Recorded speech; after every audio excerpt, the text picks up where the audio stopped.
Yo, what is up everybody, it's Jay the Great here, and welcome back to another Naruto reaction video here today. And today we have a very interesting video by Dygoknight once again here today. And as you can tell by the title, this is Why the Boruto Time Skip Will Be Even Worse Than Part 1. So folks, firstly, as I'm sure many of you are aware, and the majority of the Naruto/Boruto fandom is aware, the hiatus of the Boruto manga is now coming to an end. Fortunately for us, on August 20th, Chapter 81 will be released, and we will see what takes place post-plot twist and post-time skip, right? So this is a very exciting time for the Naruto/Boruto fandom, and rightfully so. So to preface this video, to give my thoughts on how I think Boruto will continue to progress as a narrative and as a character himself, I think that the plot twist was a very good cliffhanger to end part 1 of Boruto essentially on, right? Because before that, many of the criticisms on the Boruto manga were due to the sort of silver spoon Boruto was born with in his mouth, right? He was born in an era of peace where his father was the single most powerful shinobi on the planet, and he really had no true trials or tribulations in his childhood, up until, of course, the invasion of the Otsutsuki, Kara coming to fruition, etc., right?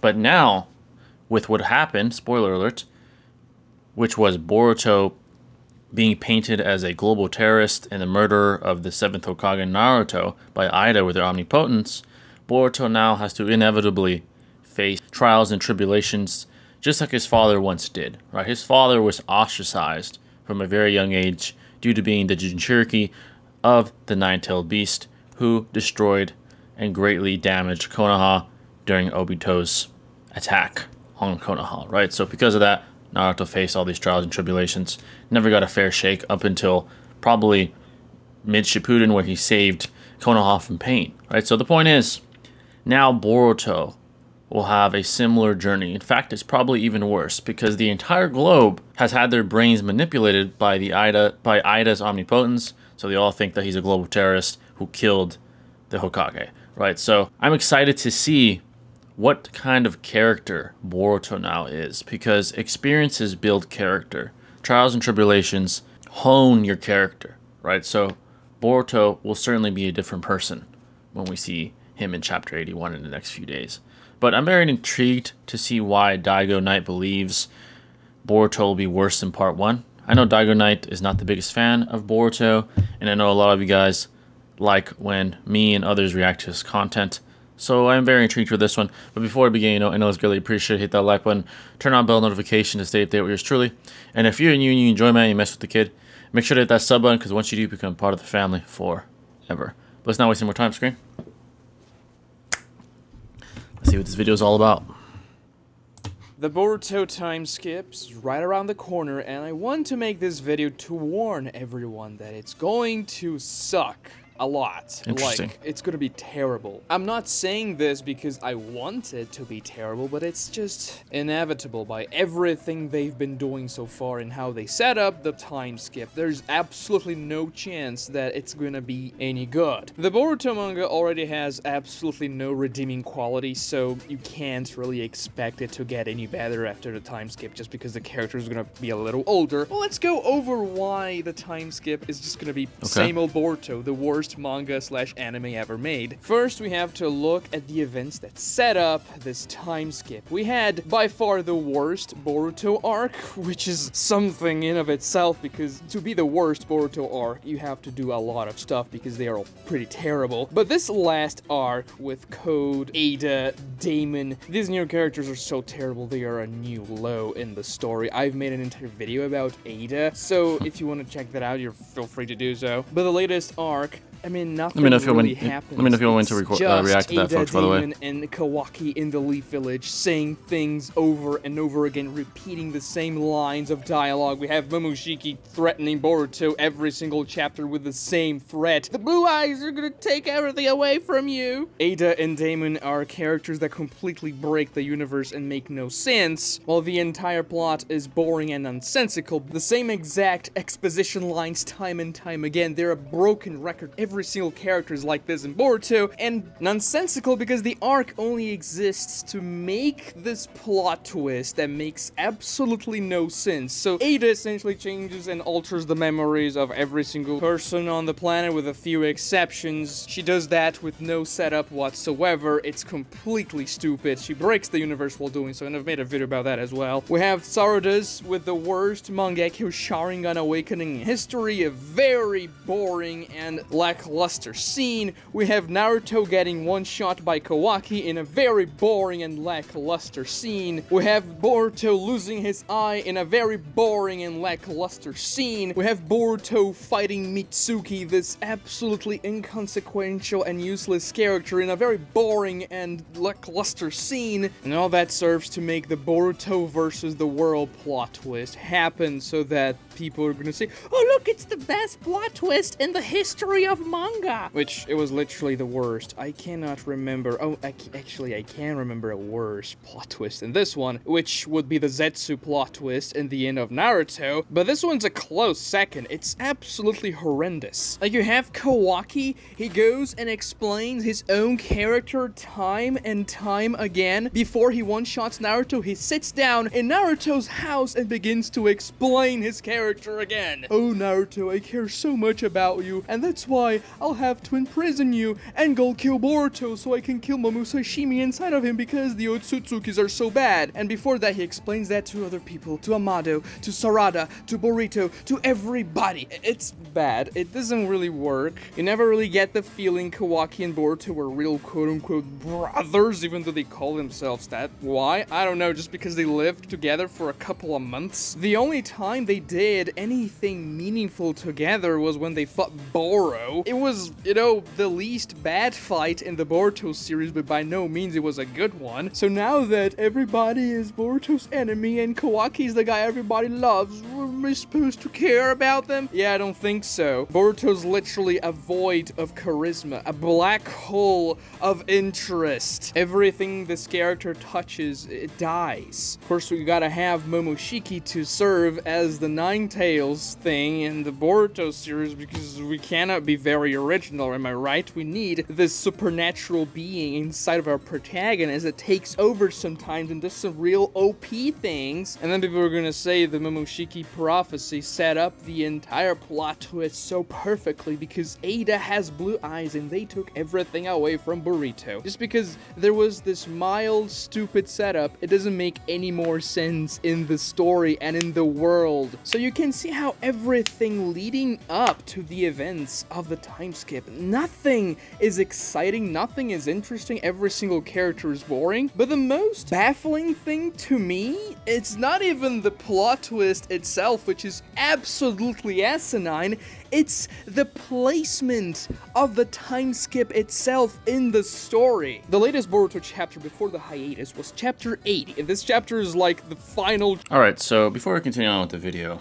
and before I continue on with my commentary on the video, first of all, I like Dygoknight. I think he's a great entertainer. He makes great videos with high entertainment. But with that out of the way, I want to attack his arguments, right? So, firstly, he's using a very strong set of words, right? The words in the set of his articulation are strong, right? He says that Boruto has some asinine events. Boruto's character development as a character himself is terrible. Boruto in general is a terrible manga that cannot be redeemed in any comprehensible way, etc. But attacking his premises, his jargon in this articulation and sort of speech is very emotionally charged, right? And to be fair, when giving your conclusion on how good a manga or any piece of literature is, you're going to use your subjective lens. However, to me, when making even a subjective conclusion, there still should be some substantiation to your premise and conclusion. The only sort of substantiation that I see from Daigo is an appeal to emotion, which is certainly fallacious. Right now, again, it's inevitable to use an appeal to emotion when trying to conclude on how good a piece of literature is. I gotta admit that. But there are good ways to articulate your premise, and there are not so good ways to articulate a premise. And Daigo's not doing the best of work in articulating his premise here on why Boruto's bad, why the time skip was asinine, etc. So essentially he's using a fallacious appeal to emotion and not even attempting to substantiate it very well. Now with that out of the way, to agree with some of the points Daigo has, I'll say this. He's right about the villains and antagonists in the Boruto narrative. They are not even remotely as developed and or as revered by the fandom as the antagonists in Shippuden, for example. People like Madara, people like Pain, even people like Hidan, who was more of a side antagonist more than anything. They were more developed and appealing to the audience, truly. Now in Boruto, there are a couple highlight antagonists in the narrative. Jigen, or aka Ishiki, Kawaki, who's sort of a pseudo-antagonist becoming more of a blatant antagonist. Those two are good antagonists, and I think Ishiki especially could contend with some of the best antagonists in the Naruto narrative. I do agree with Daigo there. The development is lacking when it comes to the antagonists, specifically Ida, Damien, Code, and most of Kara. Right, so because of that, I do agree with Daigo when he says that the way the plot twist was initiated was not the best way or the most revering and appealing way to the audience. Right? Ida is just this infatuated 15, 16-year-old girl who wants to please Kawaki. So what did the writers do for her to achieve that objective? They give her Shinjutsu that is essentially the equivalent of a global scale Kodo Matsukami. Logically, that's the equivalent of what Shishui is able to do to an individual, but on a global scale. That's what the writers did for Ida, just to illustrate how she's so infatuated by Kawaki. Right, this pseudo-gag reel aspect of her character led to the writers allowing her to have this global scale Shinjutsu Genjutsu. It's absolutely absurd to me, I must admit. So I agree with Daigo there as well. However, that doesn't negate the very creative writing brilliance by the writers when it comes to the actual plot twist itself and what the plot twist initiates, essentially. What the plot twist initiates is an infinite realm of possibility, right? The writers can really go to work here, use their imagination, and truly create some suspense in the coming events of Boruto, right? So now with the plot twist, there are so many trials and tribulations that Boruto could be illustrated having now. He's a global terrorist. He could face people from Konoha. He could face his old Genin friends. He could face Kawaki himself. He could face people from other villages. Maybe Gaara's son, have another encounter with him. Code. There's just so many possibilities. That's why this creative writing decision was more good than bad to me. The way that the plot twist was initiated wasn't the best way. Ida suddenly having Shinjutsu that could affect people on a global scale isn't the best way to initiate the plot twist, I admit, but it still doesn't negate the possibilities that the plot twist has created. It is certainly a very intriguing plot twist, and because of that, it has rehooked a large portion of the fandom, including probably even the Naruto fandom of the older generation, to get involved once again with the current narrative of the Naruto/Boruto verse. So, I just wanted to say that and give my commentary, but let's continue on. Chapter for Boruto Part 1, or so everybody says. It ends in a very cringy way. Boruto's just like, I am Naruto's son and I am not gonna give up even though the entire world's against me. Which is great competition to Naruto's Obito was the greatest guy line for the cringiest thing ever said in the Naruto universe. But nothing really happens and they cut to the time skip. Now forget how stupid the entire world-changing memory thing that Ada did was, and just think about the ramifications this event has in the story and in Boruto as a character. I mean, Boruto's your main character, right? You want to do stuff with him, you want to make him interesting, you want to put him through interesting situations, I think that's what the plot twist did, in your to story, me at least. Right? So, now that you set up your main character to be against the entire planet, against his friends, everybody is his enemy except for Sasuke, Sarada, and Sumire, there is potential potential for conflict and drama here, right? Boruto will have to fight against his friends, and we saw that against Team Inoshika-cho and Mitsuki for a couple of pages, and as always in the Boruto manga, the fight was terrible. It looks completely awful. It's ugly.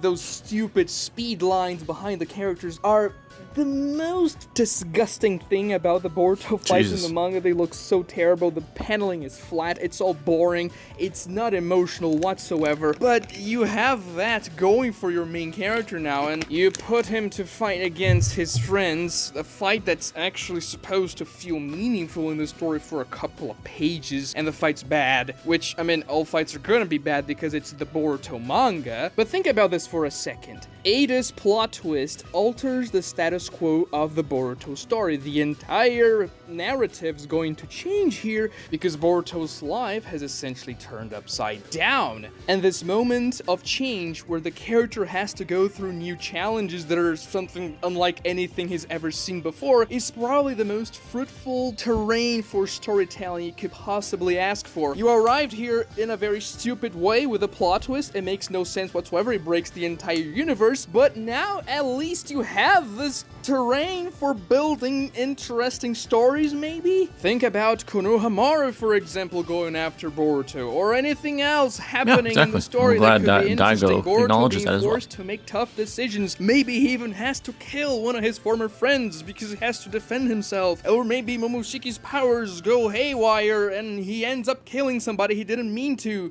You know, you can make drama happen in the story, taking advantage of the fact that the status quo has changed. What do you do instead? You time skip after we see anything happening whatsoever. The only development we see before the time skip in this regard is that Sasuke is going to be on Boruto's side because he chose to believe in Sarada's words. And even though he thinks Boruto's the bad guy, that he killed quote-unquote Naruto, he's gonna fight for Boruto because he believes his daughter's words and all that, which is pretty damn minor if you ask me. Boruto himself, like, he did the two things. He fought against Inoshika-cho, characters that had 3 pages in the manga so far, and Mitsuki, the most useless character in the Boruto manga so far, and that was it. I mean, he lost his eye too, and literally a copy of the Kakashi Obito scene, but it was a bad copy. Like, it looks pretty terrible. And then you time skip. We have to see how Boruto is going to adjust to this new situation. We cannot leave it as this stupid plot hook now, because then when we go to the time skip, are we gonna see that through flashbacks? Because we're not gonna pick up right where we left off, right? Because this would be very disappointing for the entire fandom, I suppose. And by the pictures they're releasing now or leaking, whatever, we see the new designs of the characters. I mean, we've seen Boruto and Kawaki in the stupid prologue. We know what's gonna happen in the story. We know Sasuke is going to die because Boruto's using Sasuke's sword and cape, and that they're gonna fight,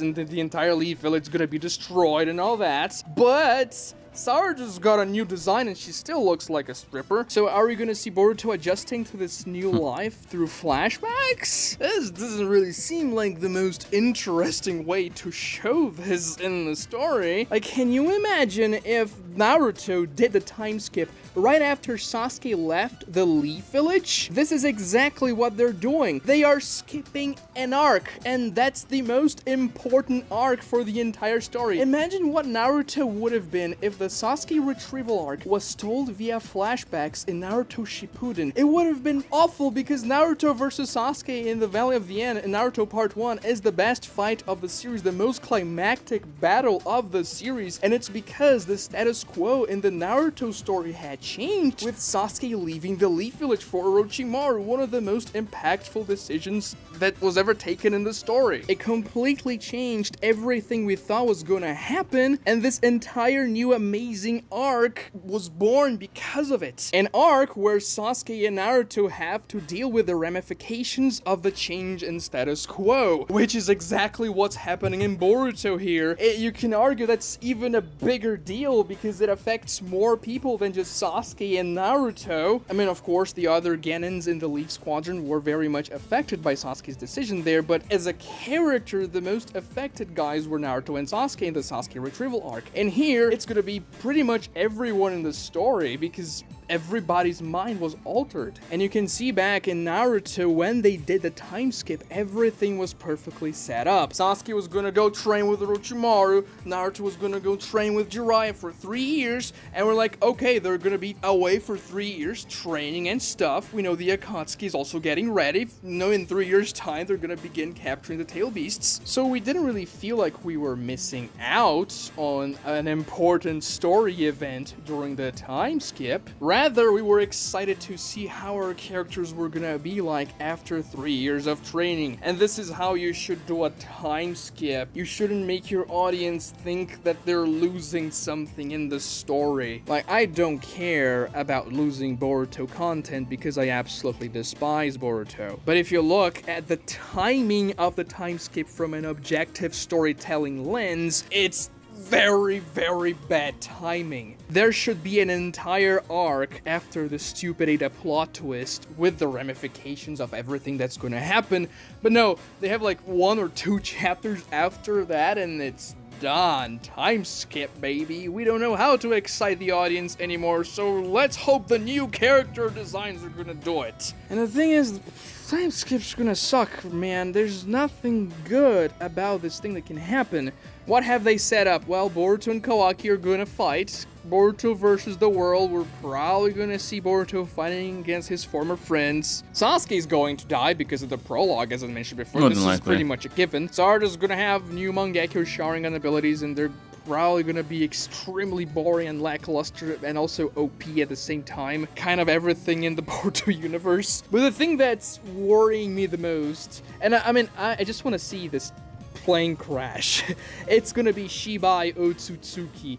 This is gonna be an absolute chaotic, insane thing that's gonna happen in the series because Shibai is set up to be the final villain, or at least a final antagonist of some sort in the story, because otherwise they wouldn't have mentioned the god of the Shinobi world and the universe in Boruto Part 1, and it's just gonna be... I can't already see how awful this Shibai stuff is going to be. I'm just gonna stay here, I'm gonna laugh, as I always do, reading the Boruto chapters, and then I'm gonna review how bad it's gonna be. If for some miracle it turns out good, I'll say so. I am not biased. I am just a fair reviewer and analyst of the Boruto story and also the Naruto story. But my...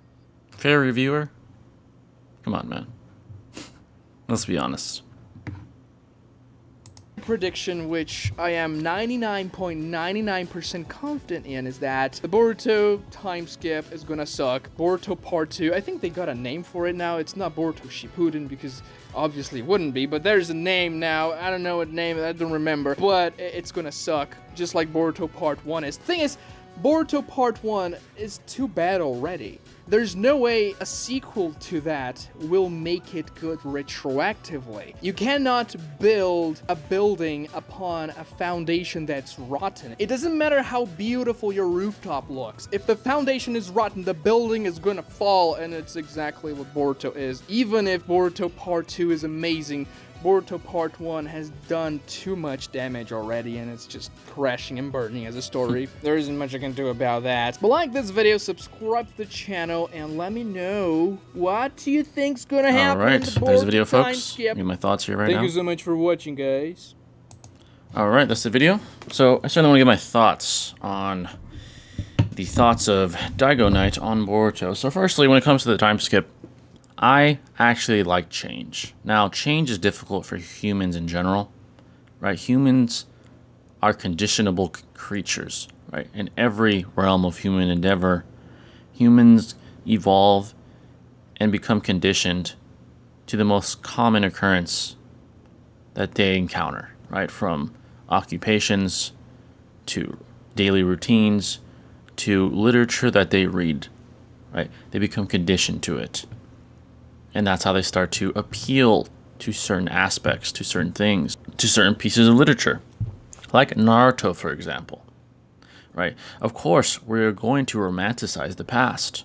because of the nostalgia and the memories of the emotionally appealing and clinging moments that we had to some of the best parts of the Naruto narrative.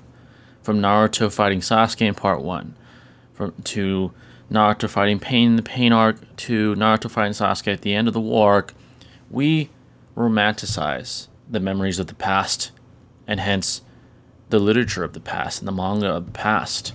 We like how things currently are because we are familiar with it. Right? We are familiar with the characters. We're attached to Naruto, to Sasuke, to Kakashi, etc. But change can be a good thing, and change is necessary a lot of the time. I, from my subjective lens, personally want Boruto to be different. I don't want it to be a replica of Naruto's literature, Naruto's narrative. I don't want that. We already saw that. Now, do I also romanticize Naruto? Absolutely. Like I said at the beginning of the video, Boruto being born with a silver spoon in his mouth leaves a bitter taste in my mouth too. I don't like that. I don't like that he didn't have to earn his talent and his skill. Arguably, he never did. Arguably, he was born a prodigy, being the son of Naruto and Hinata, and descendant of Minato, etc. And then he was supernaturally handed god power with Momoshiki inhabiting him and giving him karma. He never earned that. His father and Sasuke beat Momoshiki, not Boruto. All he did was simply put the nail in the coffin and use a Naruto Amped Rasengan to defeat Momoshiki. He didn't earn that. And that, truthfully, still leaves a bitter taste in my mouth to this day. However, I don't want the narrative to be a replica, like I said. I want a different spin on the narrative. And I think the plot twist was a great way to initiate that. Boruto is not just a pure parallel replication of Naruto. He's not. He doesn't even want to be Hokage, and I'm okay with that. I'm okay with him wanting a different path. And logically, it makes sense. He's already in his father's shadow. He doesn't want to follow in his father's footsteps. He doesn't. And I think that's fine. Sarada does. Boruto is a mixture of Sasuke and Naruto. Right? He has Sasuke's more careless attitude, while conversely, he also has Naruto's conviction, his outgoing, brash demeanor. He has that. He has both. He has a mixture of Sasuke and Naruto, and I like it. I like that he has his own unique palette as far as a character, right? He has his own unique aspect as a character. I think that's necessary. So, with the plot twist and the time skip, I don't have a problem with it. I enjoyed how they approached it. They want to sell manga. Manga producers' jobs to sell manga. And what's the best way to do that? Suspense and mystery. That's the best way. And arguably, any attention is good attention. If you hate Boruto, you want to see him fall. You want to see him die trying, right? If you like Boruto, you want to see him rise. You want to see him succeed. And how can you know one or the other? You have to read the manga. Now, if Boruto is so bland and boring to the point where we just don't have any emotional appeal whatsoever, whether negative or positive, then we simply wouldn't read the manga or watch the anime. Mangas wouldn't be sold.